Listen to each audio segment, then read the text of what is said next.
Pregnancy का होना एक बहुत ही हैप्पी इवेंट है, पर अगर यही प्रेगनेंसी एक सिर दर्द का रीज़न बन जाए, तो ये कितनी गलत बात है। इसी तरह की है एक एक्टोपिक प्रेगनेंसी। क्या होती है एक्टोपिक प्रेगनेंसी? जब भी यूट्रस के बाहर कहीं भी दूसरी जगह पर प्रेगनेंसी रुक जाए, तो हम उसे एक्टोपिक प्रेगनेंसी कहते हैं। एक्टोपिक प्रेगनेंसी ज़्यादातर ट्यूबों में होती है।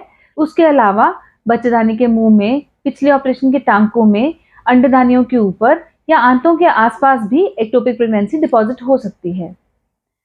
अब आप पूछेंगे कि एक्टोपिक प्रेगनेंसी क्यों हो जाती है और उसके क्या नुकसान हैं?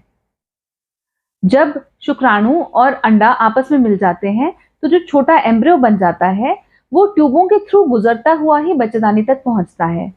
पर किसी भी रीजन से अगर ट्यूबों में कोई इन्फ्लामेशन, सोजिश या पार्शियल ब्लॉकेज हो, तो वो भ्रूण रास्ते में ही रुक जाता है और ट्यूबों में ही ग्रो करने लग जाता है। इसके अलावा अंडेदानी पर भी वो डिपॉजिट हो जाए तो वहां ग्रो करने लग जाता है। बच्चेदानी की जगह बच्चेदानी के ज्यादा नीचे बच्चेदानी के मुंह में डिपॉजिट हो जाए तो वहां ग्रो करने लग जाता है। पिछले सिजेरियन के टांकों के अंदर घुस जाए तो वो वहां एक्टोपिक प्रेगनेंसी की तरह ग्रो करने लग जाता है। पर जैसे कि मैं पहले ही बता चुकी हूँ कि मोस्ट कॉमन जगह जहाँ पर एक्टोपिक प्रेगनेंसी होती है वो है ट्यूब। एक्टोपिक प्रेगनेंसी के कुछ कॉमन लक्षण हैं, वो हैं पेट में बहुत तेज दर्द होना, अगर ट्यूब फट गई हो तो सडन ब्लैकआउट हो जाना, ऐसे लगना जैसे आंखों के आगे अंधेरा आ गया है एक पल के लिए और फिर वापस से ठीक हो जाना। ऐसा तब होता है जब ट्यूब फट गई हो और एकदम बीपी डाउन होके फिर वापस रिकवर हो जाए।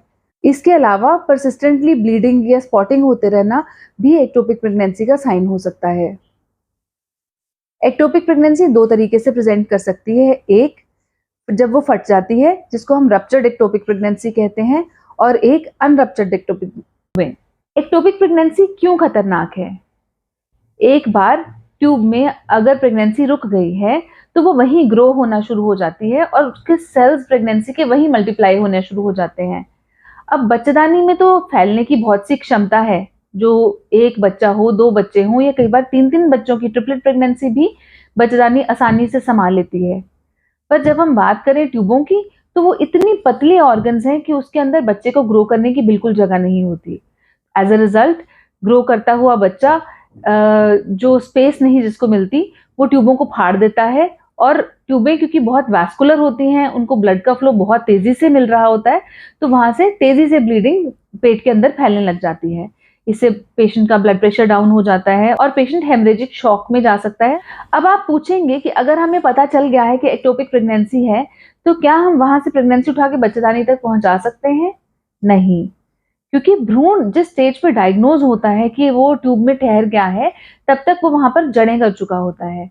इसलिए उसको वहां से उखाड़ कर बच्चेदानी तक पहुंचा पाना इम्पॉसिबल है। अब आप पूछेंगे कि अगर एक्टोपिक प्रेगनेंसी हो ही गई है तो उसे मैनेज कैसे किया जाए? एक्टोपिक प्रेगनेंसी को या तो मेडिकली मैनेज किया जा सकता है या ऑपरेशन करके सर्जिकली मैनेज करना पड़ता है। मेडिकल मैनेजमेंट जो है एक्टोपिक प्रेगनेंसी की, वो थ्रू स्पेशल इंजेक्शंस होती है और वो उन केसेस में कर सकते हैं जिसमें ट्यूब ना फटी हो और जो साइज ऑफ एक्टोपिक प्रेगनेंसी वो एक पर्टिकुलर लेवल का हो और जो हार्मोन लेवल्स हैं वो भी एक पर्टिकुलर लेवल रेंज में हो। तो वो आपके डॉक्टर ही डिसाइड कर सकते हैं कि आपका केस मेडिकली मैनेज हो सकता है कि नहीं। ज्यादातर केसेस में जब तक डायग्नोसिस एस्टैब्लिश होता है, तब तक पेशेंट हेमरेजिक शॉक में जा चुका होता है और उस हालत में इस तरह की प्रेगनेंसीज को सर्जिकली ही एक्साइज करना पड़ता है।